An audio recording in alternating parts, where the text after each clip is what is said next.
Hello guys, எல்லோரும் எப்படி இருக்கீங்க? ரொம்ப நாளாக நான் வீடியோவே சரியாக போடுறதில்ல. ஏன்னா கொஞ்சம் ஹெல்த் இஷ்யூஸ், அதனால சரியாக வீடியோ போடுறதில்ல. என்னன்னா இந்த வாழ்க்கை நம்மளை எங்கே தான் கூட்டிகிட்டு போய் விடுதுன்னே சொல்ல முடியல. ஆமாம், எப்போவுமே வாழ்க்கைன்றது வந்து அன்பிரடிக்டபிள் தான். பட் இருந்தாலும் ஒரு சில சுச்சுவேஷன்ஸில் நம்மளே ரொம்ப ஸ்ட்ரக் பண்ணிக்கிட்டு அந்த மாதிரி ஒரு மாதிரி என்னன்றதே யார்கிட்டையும் எக்ஸ்பிளைன் கூட பண்ண முடியாது சில நேரங்களில். என்னடா இவ ஃபிலாசபிலாம் பேசுகிறாரோ, ரொம்ப டிப்ரெஷனில் இருக்காளோ அப்படிலாம் நினைக்காதீங்க.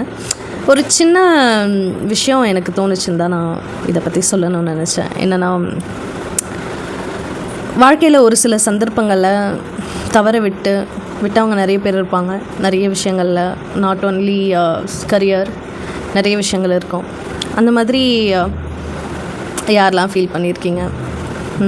நான் அதிகமாக ஒரு சில விஷயங்களை தவற விட்டுருக்கேன். பட் இருந்தாலும் அதை விட என் வாழ்க்கை வந்து ரொம்ப பெட்டரான விஷயங்களையும் கொடுத்துருக்கு. அண்ட் இந்த வாழ்க்கை ரொம்ப ஈஸியான வாழ்க்கைன்னு என்னால் சொல்ல முடியாது. கஷ்டம் இருக்குதா வாழ்க்கையில். ஆனால் ஒரு சில தருணங்கள் வந்து உணர்த்திடும் எவ்வளோதான் கஷ்டம் இருந்தாலும் நம்ம அதுலேருந்து வரணுன்றது. ஸோ இந்த வாழ்க்கை எனக்கு பிடிச்சிருக்கு. நீங்கள் என்ன நினைக்கிறீங்கன்னு கமெண்ட் பண்ணுங்கள். அண்ட் இதுக்கப்புறம் நிறைய வீடியோஸ் போட போகிறேன், நிறைய விஷயங்கள் உங்கள் கூட ஷேர் பண்ண போகிறேன். ஸோ மறக்காமல் என்னை ஃபாலோ பண்ணுங்கள், சப்ஸ்கிரைப் பண்ணுங்கள் என் சேனலை. தேங்க்யூ.